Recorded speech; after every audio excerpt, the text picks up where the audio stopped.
Welcome to RR educations. APPC group 2 మెయిన్స్లో భాగంగా మనం ఆంధ్రప్రదేశ్ చరిత్ర సంస్కృతి చూస్తున్నాం. ఆల్రెడీ విష్ణుకుండుల టాపిక్ 2 క్లాస్ కంప్లీట్ చేయడం జరిగింది. ఈ క్లాస్లో విష్ణుకుండుల టాపిక్ సంబంధించి విష్ణుకుండుల యొక్క పరిపాలనా విధానం, వారి యొక్క మతము, భాష సంబంధించిన అంశాలతో పూర్తిగా కంప్లీట్ చేసుకోవడం జరుగుతుంది. ఈ విష్ణుకుండుల టాపిక్ తదనంతరం పల్లవులు లేదా ప్రాచీన పల్లవులు, రేనాడు చోళన్ చిన్న 2 టాపిక్స్ కంప్లీట్ చేయడం జరుగుతుంది. అలానే ఆంధ్రాలో బౌద్ధ మరియు జైన మతాలు కంప్లీట్ చేసుకొని ఇంచక్క మనం తూర్పు చాళుక్యులు లేదా వేంగి చాళుక్యులు కంప్లీట్ చేయడం జరుగుతుంది. ఈ తూర్పు చాళుక్యులు లేదా వేంగి చాళుక్య కంప్లీట్తో ఏపీ హిస్టరీ సంబంధించి ఏన్షియంట్ పార్ట్ కంప్లీట్ చేసుకోవడం జరుగుతుంది. కంప్లీట్ చేయడం జరుగుతుంది. ఇంకో ముఖ్య విషయం, మన ఆర్ఆర్డికే ఛానల్ నుంచి మనకు చాప్టర్ వైజ్గా లేదా టాపిక్ వైజ్గా గ్రూప్ 2కు అనుగుణంగా మీరు కావాలని చెక్ చేసుకోండి. ఏ సెంటర్లో కూడా మనకు ఇంత ఇచ్చినటువంటి ఏ స్టడీ సెంటర్లో కూడా మనం ఇచ్చినటువంటి కంటెంట్ ఎవరు ప్రొవైడ్ చేయట్లేదు. కాబట్టి మీకు పీడిఎఫ్ కావాలంటే క్లాసెస్ విన్న తర్వాతనే తీసేసుకోండి. నేను గొప్పగా చెప్పడం కాదు, మన ఛానల్ నుంచి చాలామంది నాకు మెసేజ్ చేస్తున్నారు, సార్ మీరు ఇచ్చిన కంటెంట్ మాకు ఏ ఇతర ఇన్స్టిట్యూట్లో ఇవ్వట్లేదు, ప్రొవైడ్ చేయట్లేదు. టాపిక్ వైజ్గా ఏపీ హిస్టరీ తీసుకుంటే 2500 పేజ్ తీసి ఆల్రెడీ క్లాసెస్ బై చేసుకున్నారు చాలామంది. కంటెంట్ చూస్తే చాలా తక్కువగా ఉంది. మనం పూర్తిగా BSL Hanumantharao books plus Telugu academy books course ప్రకారంగా ఈ కంటెంట్ మీకు అందించడం జరుగుతుంది. Classes free classes. పీడిఎఫ్స్కి మనం ప్రైజ్ ప్రొవైడ్ చేస్తున్నాం. పీడిఎఫ్స్కి మీరు ప్రైజ్ అంటే మనీ పేజెస్కి తీసుకొస్తుంది. చారిత్రక పూర్వయుగం నుంచి శాతవాహన అనంతరం వరకు మనకు 113 రూపాయలకి మీకు అందిస్తున్నాను. ఈ విష్ణుకుండుల టాపిక్ మీకు 35 రూపాయలకి 35 రూపీస్కి ప్రొవైడ్ చేయడం జరుగుతుంది. క్లాస్ విన్న తర్వాతే చూసేసుకోండి. చాలామంది నాకు మెసేజ్ చేస్తున్నారు, కాల్ చేస్తున్నారు, సార్ ఒకసారి షాంపిల్ పీడిఎఫ్ పెట్టండి, క్లాసెస్ వినండి, చూడండి, మీరు తర్వాతనే తీసేసుకోండి. నేను చెప్పడం కాదు, మీరు ఎంక్వైరీ చేసుకోండి మన ఆర్ఆర్డికే ఛానల్ నుంచి. ప్రిలిమ్స్ ఏపీఎస్ గ్రూప్ ప్రిలిమ్స్లో దగ్గర 20 మార్క్స్ ఓన్లీ బిట్స్ ప్రకారం చెప్పి లైన్ ట్రైన్ వచ్చాయి. Okay, let's class start. మన కాంటాక్ట్ నెంబర్ చెప్తాను చూడండి ఒకసారి. 6300498822 వాట్సాప్ నెంబర్. అది వాట్సాప్ మెసేజ్ చేస్తే మీకు ఎవరికైనా పీడిఎఫ్స్ కావాలంటే కనుక ఈ విష్ణుకుండ టాపిక్ మాత్రం 35 రూపీస్ అండి. 35 రూపీస్. కంటెంట్ చాలా బాగుంటుంది. ఇతర బుక్స్ లాగా 200 పేజెస్ కాదు, 40 పేజెస్ ప్లస్ ప్రాక్టీస్ బిట్స్ కూడా ఉన్నాయి. 40 పేజెస్ 2 సైడ్ తీసుకున్న 20 పేజెస్ వస్తుంది. 4-5 పేజెస్ కాదు, కంటెంట్ చాలా ఉంది. గ్రూప్ 2కు అనుగుణంగా ప్రిపేర్ చేయడం జరుగుతుంది. ఏదో ఇంపార్టెంట్ బిట్స్ కానే కాదు. Okay, let's class start. విష్ణుకుండులు వారి యొక్క పరిపాలన. ఇంకో ముఖ్య విషయం అండి, నేను ఇచ్చే టాపిక్లో ఏదైనా కంటెంట్లో ప్రింటింగ్ మిస్టేక్ ఉన్నా ఏదైనా నాకు ఇంటిమేట్ చేయండి, నేను సెర్చ్ చేసి మీకు ఇవ్వడం జరుగుతుంది. ఓకే, విష్ణుకుండులు తమ రాజ్యాన్ని రాష్ట్రాన్ని విషయాలను గ్రామాలుగా విభజించి పాలించారు. విష్ణుకుండులు తమ రాజ్యాన్ని రాష్ట్రాల్ని విషయాలను గ్రామాలుగా విభజించి పాలించారు. రాజ్యానికి అధిపతిగా రాజు ఉంటారు. అలానే రాష్ట్రానికి అధిపతిగా రాష్ట్రకుడు ఉంటారు. విషయానికి అధిపతిగా విషయపతి ఉంటారు. మరి గ్రామాలకు అధిపతిగా గ్రామని ఉంటారు. ఇది ఇంపార్టెంట్. ఓకే, నెక్స్ట్ చూడండి. ఫస్ట్ రాజ్యం చూద్దాం. వీరి కాలంలో రాజు రాజ్యంపై సర్వ అధికారాలను కలిగి ఉండేవాడు. పరిపాలన విషయంలో రాజుకు సలహాలు ఇవ్వడానికి ఒక మంత్రి మండలి ఉండేది. అలానే రాజుకు పరిపాలనలో సహకరిస్తూ యువరాజు మరియు అమాత్య, అలానే మహా అమాత్య మరియు అంతరంగికుడు రహస్య అధికారి వంటి కొంతమంది ఉద్యోగులు ఉండేవారు. విష్ణుకుండిన రాజులు మహారాజా సత్యాశ్రయ, ఉత్తమాశ్రయ, విక్రమాశ్రయ, జనాశ్రయ వంటి బిరుదులను తరచుగా ఉపయోగించేవారు. అలానే విష్ణుకుండిన రాజులు న్యాయ పరిపాలనకు పెట్టింది పేరు. 2వ మాధవవర్మ 4వ మాధవవర్మలు న్యాయసింహ, న్యాయశీలి వంటి బిరుదులను ధరించారు. ఇది ఇంపార్టెంట్. 2వ మాధవవర్మ మరియు 4వ మాధవవర్మలు న్యాయసింహ మరియు న్యాయశీలి వంటి బిరుదులను ధరించారు. అలానే ఈ 4వ మాధవవర్మ దివ్య పరీక్షలను నిర్వహించి ఇది ఇంపార్టెంట్ కూడా. 4వ మాధవవర్మ దివ్య పరీక్షలను నిర్వహించి వివిధ దివ్య అనే బిరుదును పొందాడు. 2వ పార్ట్ మనకు రాష్ట్రాలు.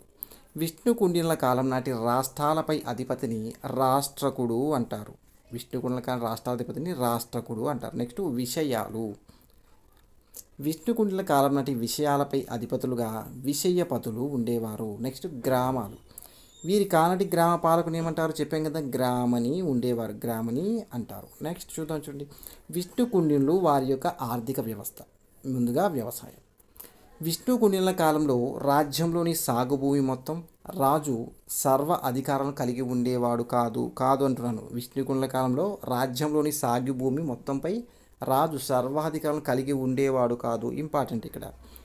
రాజు ఆధీనంలో ఉన్న సాగు భూమిని రాజక్షేత్రమని, రాజదొడ్డి అని, రాజకంకేట అని, రాజభూమి అని అంటారు. ఇంత క్లియర్గా ఏ క్వశ్చన్లో చెప్పరని మీకు కాబట్టి చెక్ చేసుకోండి. ఇంత కంటెంట్ కూడా.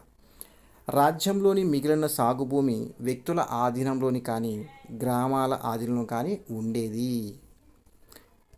విష్ణుకుండిన రాజులు రాజక్షేత్రానికి వెలుపల గల భూమిని దానం చేయవలసి వచ్చినప్పుడు రాజు ఆ భూమిని కొని దానం చేసేవారని ఉర్లాం శాస్త్రంలో ప్రస్తావించింది. ఇది కూడా ఇంపార్టెంట్ చెప్పొచ్చు మనం. అలానే వీరి కాలంలో భూమిని నివర్తనాల రూపంలో కొలిచేవారు. ఓకే. వీరి కాలనాటి గ్రామాలు స్వయం సమృద్ధిని కలిగి ఉండేవి. వీరి కాలంలో వ్యవసాయదారులు వివిధ వృత్తుల ప్రజలు ఒకరిపై ఒకరు ఆధారపడేవారు. వీరు వ్యవసాయ అభివృద్ధి కోసం బావులను, చెరువులను కూడా త్రవ్వించారు. ఇందాక వ్యవసాయం కంపెనీ, ఇప్పుడు వాణిజ్యం, ఆర్థిక వ్యవస్థలో వాణిజ్యం. విలవట్టి శాసనం అండి, విషవట్టి కాదు, విలవట్టి శాసనం ప్రకారం ఇంతకుముందు టాపిక్లో మనకు ఇక్ష్వాకులో కానీ ఏదో ఆనంద గోతులు అనుకుంటాను, విషవట్టి శాస్త్రం అని చెప్పాను, దాన్ని కొంచెం కరెక్ట్ చేసుకోండి. విలవట్టి శాసనం ప్రకారం గ్రామాల్లో చేతి వృత్తుల పరిశ్రమ అభివృద్ధి చెందినట్లు తెలుస్తుంది. మరియు వీరి కాలనాటి చేతి వృత్తుల పరిశ్రమనందు తయారైన వస్తువులు గ్రామ అవసరాలను తీర్చుటకు మాత్రమే ఉపయోగపడేవి. గ్రామ ఇంటి అవసరాలు తీర్చే వరకే ఉపయోగపడి చెప్తున్నారు. అలానే వీరి కాలంలో ద్రవ్య సంబంధమైన ఆర్థిక వ్యవస్థ క్షీణించింది. వీరు విష్ణుకుండినులు చౌకబారు లోహాన్ని, ఇంపార్టెంట్ ఇది, విష్ణుకుండినులు చౌకబారు లోహాన్ని ఉపయోగించి రాగి మలామా వేసిన నాణ్యాలు ముద్రించారు. గత పోటీ పరీక్షలు అడిగారు గ్రూప్ 2లోనే. రాగి మలామా వేసిన నాణ్యాలు ముద్రించిన రాజవంశీకులు ఎవరు? విష్ణుకుండినులు, గుర్తుపెట్టుకోవాలి. ఓకే. నెక్స్ట్, వీరి కాలంలో పరిశ్రమలు, వాణిజ్యం క్షీణించడంతో ప్రాచీన నగరాలు తమ ప్రాబల్యాన్ని కోల్పోవడమే కాక వాటిని కలిపే రహదారులు కూడా నష్టపోయాయి. వీరి కాలంలో నగర జీవనం క్షీణించి గ్రామీణ జీవనం అభివృద్ధి చెందింది.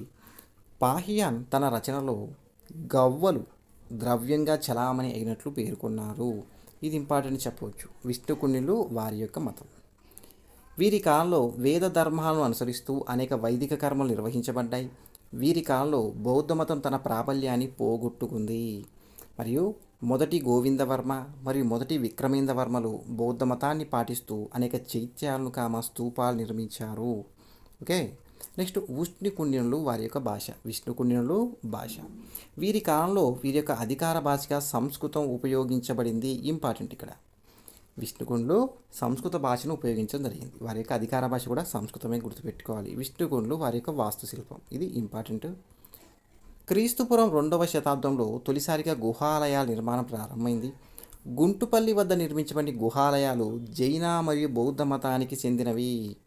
క్రీస్తు శకం 3వ శతాబ్దంలో విజయవాడలో నిర్మించబడిన గుహాలయాలు హిందూ మతానికి చెందినవి. క్రీస్తు శకం 6వ శతాబ్దంలో విష్ణుకుండినులు నిర్మించిన గుహాలయాల్లో గణనీయమైన అభివృద్ధి కనిపించింది. కొన్ని గుహాలయాలు వీరి కాలంలో చూద్దాం. బొజ్జన్నకొండ గుహాలయాలు విశాఖపట్నంలో కలవు. అలానే మొఘల్ రాజపురం గుహలు కృష్ణా జిల్లాలో కలవు. ఉండవల్లి గుహలు గుంటూరులో కలవు. అక్కన్న మాదన్న గుహలు కృష్ణా జిల్లాలో కలవు. మరియు భైరవ కోన లేదా భైరవకొండ గుహలు ప్రకాశం జిల్లాలో కలవు. ఓకే. వీటి వివరణ, ఈ గుహల యొక్క ప్రత్యేకతలు కొన్ని చూద్దాం. బొజ్జన్నకొండ గుహలు.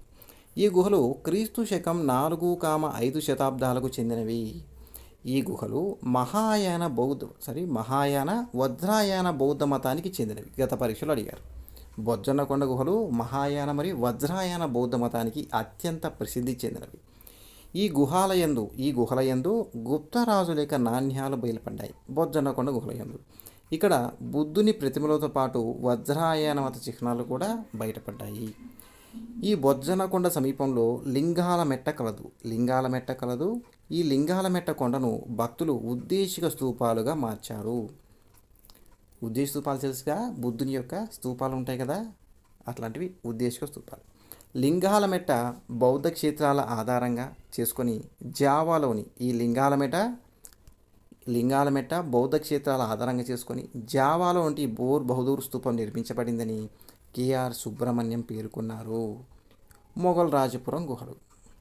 ఈ మొఘల్ రాజపురం గుహలు క్రీస్తు శకం 5 మరియు 6 శతాబ్దాలకు చెందినవి. విష్ణుగుండ్లు ఈ మొఘల్ రాజపురం నందు శైవ గుహాలయాలను నిర్మించారు. మొఘల్ రాజపురం నందు మొత్తం 5 గుహలు కలవు మరియు 1, 2, 3 అనే గుహలు అతి సామాన్యమైనవి, అనగా 4, 5 గుహలు ఈ ముఖ్యమని చెప్పుకోవచ్చు. ఈ మొఘల్ రాజపురం గుహనందు కనిపించే ప్రత్యేకతలు: 2 స్తంభాలతో కూడిన వరండా, 2 స్తంభాలతో కూడిన వరండా వెనుక కూడా తొలచిన 3 గర్భగుహలు మరియు వరండాకు ముందు వైపు చొచ్చుకు వచ్చినటువంటి కపోతం. ఈ కపోతంపై చైత్యాలయాలు నిర్మించడం అనేవి ముఖ్యమైనవి చెప్పవచ్చు. అలానే ఈ మూడు గర్భగుహలు త్రిమూర్తులకు అంకితం ఇవ్వబడ్డాయి మరియు ఈ 3 గర్భగుహలలో సతీ సమేతమైన త్రిమూర్తుల విగ్రహాలు కూడా కలవు. ఈ గుహలలోని 4వ గుహను దుర్గ గుహ అంటారు. 1, 2, 3 సామాన్యమైన లేదా సాధారణంగా చెప్పాం కదా, 4వ గుహను దుర్గ గుహ అంటారు. ఈ దుర్గ గుహనందు అర్ధనాదీశ్వరుని విగ్రహం చెక్కబడింది. గత పరీక్షలు అడిగారు. అర్ధనాదీశ్వరుని విగ్రహం ఏ గుహ అంటే 4వ గుహ. దీనికే మరొక పేరు దుర్గ గుహ. ఈ గుహలలోని 5వ గుహను శివతాండవ గుహ అంటారు. దీని 5వ పెద్ద గుహ అంటారు. పెద్దది 5లో 5వది దీన్ని శివతాండవ గుహ అంటారు. ఈ క్వశ్చన్ కూడా అడిగారు. మరియు ఈ 5వ గుహనందు నటరాజస్వామి విగ్రహం చిత్రించబడింది. ఇది కూడా అడిగారు. ఈ 3వ క్వశ్చన్ కూడా అడిగారు. నెక్స్ట్ ఉండవల్లి గుహలు. ఉండవల్లి గుహలు మొత్తం 4 అంతస్తులు నిర్మితమైంది. 1వ అంతస్తు అసంపూర్ణంగా నిర్మించబడింది. 2వ అంతస్తులో స్తంభాలపై విష్ణుమూర్తి అవతార గాథలు చెక్కబడి ఉన్నాయి. ఈ స్తంభాలపై రామాయణ మరియు మహాభారత లింగోద్భవ గాథలు చెక్కబడ్డాయి. 3వ అంతస్తు. ఈ అంతస్తు మీద ఉన్న గుహ అతి పెద్ద గుహ మరియు ఈ గుహలో అనంతశాయి విగ్రహం చెక్కబడింది. ఈ ఇంపార్టెంట్. 4వ అంతస్తు. ఈ అంతస్తులు 3 నిలువు వరుసలు మరియు 4 అడ్డు వరుసలతో కూడిన ఒక మండపం కలదు. ఈ గుహలపై ఉన్న ఉత్పత్తి పిడుగు, ఇంపార్టెంట్ ఇది, అనే పదాన్ని బట్టి ఉత్పత్తి పిడుగు అనేది శిల్పుల శ్రేణి తెలుస్తుంది. ఈ గుహలపై వరాహం గుర్తు చెక్కబడింది. ఇంపార్టెంట్. ఈ గుహలపై వరాహ గుర్తు చెక్కబడింది. నెక్స్ట్ అక్కన్న మాదన్న గుహలు. ఈ గుహలు 5, 6 శతాబ్దాలకు చెందినవి. కృష్ణా జిల్లాలోని ఇంద్రకీలాద్రి కొండకు క్రింది భాగంలో నిర్మించబడ్డాయి. ఈ గుహల నిర్మాణం యందు అతిపెద్ద స్తంభాలను ఉపయోగించారు. ఈ స్తంభాల నిర్మాణం యందు ఎటువంటి అలంకరణలు కానీ నైపుణ్యం కానీ కనిపించదు. ఈ గుహలు ఆంధ్రప్రదేశ్లోని ఉదయగిరి గుహలను పోలి ఉంటాయి. కావున ఈ ఉదయగిరి గుహల నిర్మాణంలో పాల్గొన్న శ్రామికులు ఆంధ్రదేశం వచ్చి అక్కన్న మాదన్న గుహల నిర్మాణంలో పాల్గొన్నారు. ఈ అక్కన్న మాదన గుహలపై పై భాగంలో మరొక గుహ కలదు. భైరవకోన లేదా భైరవకొండ గుహలు. ఇవి ప్రకాశం జిల్లాలో కలవు. 7, 8 శతాబ్దాలకు అభివృద్ధి చెందాయి. భైరవకొండ గుహలు క్రీస్తు శకం 7 మరియు 8 శతాబ్దాల్లో అభివృద్ధి చెందాయి. ఈ గుహలను రేనాటి చోళులు నిర్మించారు. ఇవి మొత్తం 8 గుహలు కలవు. ఈ గుహలు పూర్తిగా కాపాలిక శైవ మతానికి, శైవ మతంలో కూడా కాపాలిక శైవం, వాశుపతం కాపాలికం అంటాం కదా, కాపాలిక శైవ మతానికి చెందినవి భైరవకొండ గుహలు. ఈ గుహల నందు కుంభశీర్షాలతో కూడిన సింహపాద ముద్రలు కలవు. ఈ గుహల నిర్మాణం నందు పల్లవుల ప్రభావం కనిపించును. గత పరీక్షలు అడిగారు. భైరవకొండ లేదా భైరవకోన గుహలు ఎక్కడ కలవు అని. ఈ భైరవకోనకే మరొక పేరండి సిద్ధుల కోన. ఇంపార్టెంట్ మనకి. ఓకే, ప్రాక్టీస్ బిట్స్ ఉన్నాయండి. ఒక 15 ప్రాక్టీస్ బిట్స్ ఉన్నాయి. చూడండి, ఈ కంటెంట్ మొత్తం మీకు 35 రూపీస్ పెడుతుంటే ఎక్స్ట్రా అనుకోవద్దు, చాలా కంటెంట్ ఉంది. ఓకేనా, దగ్గర చూడండి, కంటెంట్ మొత్తం ఉంది. ఇక్కడ మీకు కనపడుతుంది చూడండి, 32 పేజెస్. ఓకే, 8 పేజెస్ అట్లా ప్రాక్టీస్ బిట్స్ ఉన్నాయి. ఓకే, ఈ వీడియో మీకు నచ్చితే లైక్ అండ్ షేర్ చేయండి. మన ఛానల్ని తప్పకుండా సబ్స్క్రైబ్ చేసుకోండి. Thank you for watching. Contact number చెప్తున్నాను చూడండి మరొకసారి, 6300498822. WhatsApp number. మీకు ఎవరికైనా పీడిఎఫ్ కావాలి అంటే కనుక ఏదైనా ఎనీ డౌట్స్ ఏపీ హిస్టరీకి సంబంధించి ఈ నెంబర్కి వాట్సాప్ మెసేజ్ చేయవచ్చు. మళ్ళీ చెప్తున్నాను, 35 రూపీస్ విష్ణుకుండలో టాపిక్, చాలా కంటెంట్ ఉంది, అందుకు 35 రూపీస్ పెట్టాను. మిగిలిన ప్రాచీన చారిత్రక వంటి శాతవాహనం వరకు టాప్ మొత్తం 113 రూపాయలకి ప్రొవైడ్ చేయడం జరిగింది. Okay, thank you for watching.